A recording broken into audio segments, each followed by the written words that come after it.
Years after the legendary Maximus sacrificed everything to restore honor to Rome, the empire remains trapped in a vicious cycle of corruption, greed, and tyranny.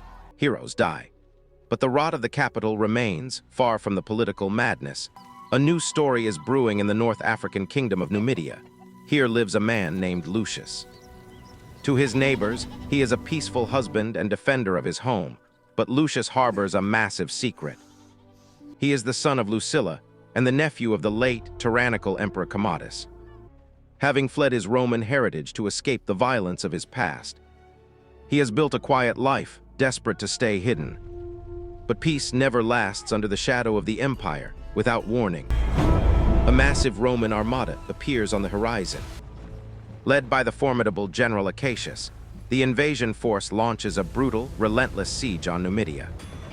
Fireballs rain down.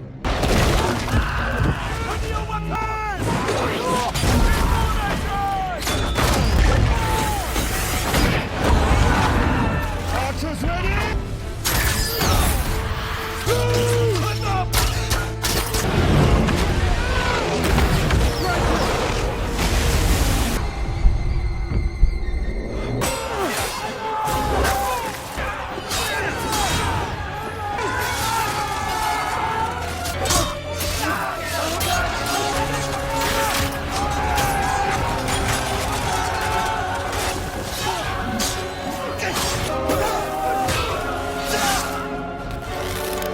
Tragedy strikes in the chaos of the assault. He is forced to watch helplessly as his wife is killed in a single instant. His peaceful life vanishes. His profound grief instantly hardens into a blinding, consuming rage. Captured alongside the surviving Numidians, Lucius is stripped of his freedom. Bound in chains and shipped across the sea as a prisoner of war.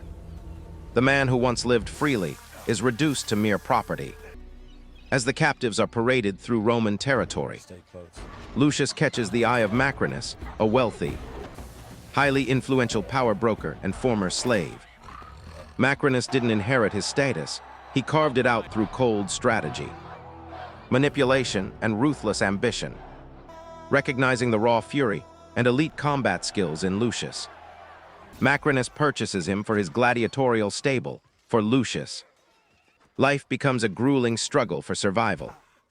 He undergoes relentless training, burying his grief beneath a singular obsession. Revenge against the empire that took everything from him. When he finally debuts in the arena, he completely dominates his lethal speed. Tactical intelligence and sheer brutality instantly captivate the masses. Soon, the entire city is chanting his name. Fascinated by this mysterious warrior from Numidia, meanwhile, Rome itself is spiraling into absolute madness.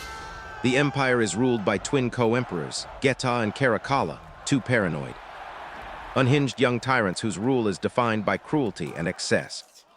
As political executions mount and the Senate is stripped of its power, General Cassius begins questioning the very empire he serves. At the same time, Lucilla, Lucius's estranged mother, quietly plots a political coup from within the capital to save Rome from its rulers. When rumors spread about a spectacular new gladiator, whose fighting style perfectly mirrors that of Maximus, old secrets unravel, Lucius is forced to confront his true heritage. Realizing that the legacy of Maximus isn't just history, it is his destiny.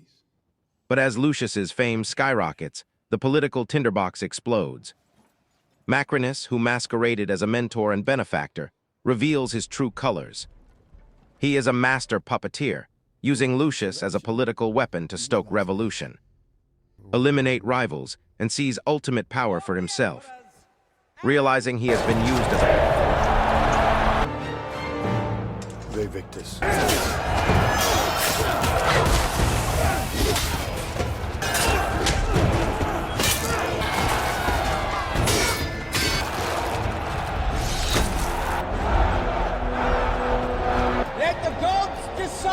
Lucius, wait.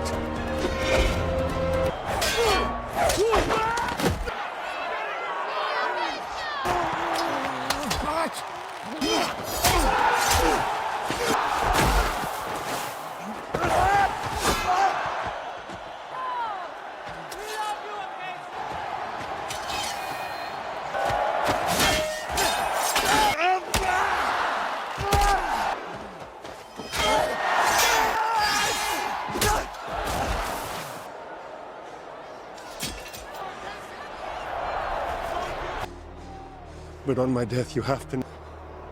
I would have died for him.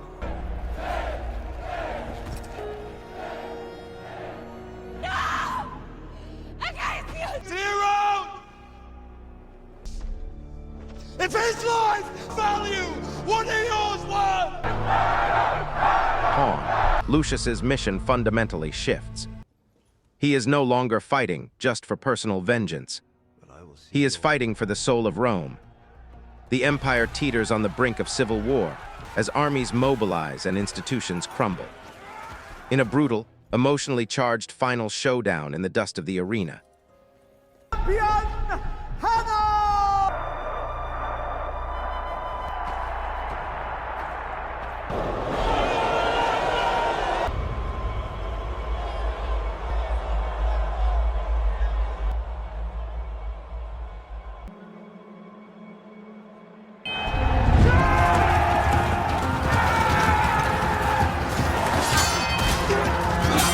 advancing just outside of Rome, sir.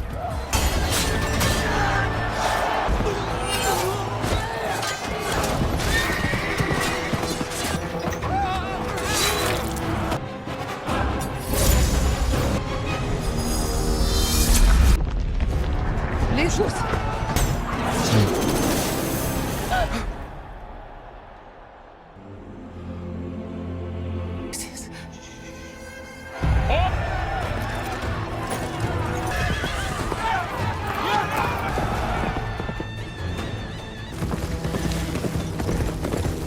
Will nothing kill this barbarian? Lucius faces Macrinus. It is a clash of two entirely different visions of power. Macrinus fights for the absolute right to dominate and control, while Lucius fights for the ideals of sacrifice and honor passed down by Maximus. After a grueling, bloody battle, Lucius delivers the fatal blow, the mastermind falls, and his dream of absolute tyranny dies with him. Though Rome remains scarred and its future uncertain, hope is finally restored. Lucius does not claim the throne as a conqueror.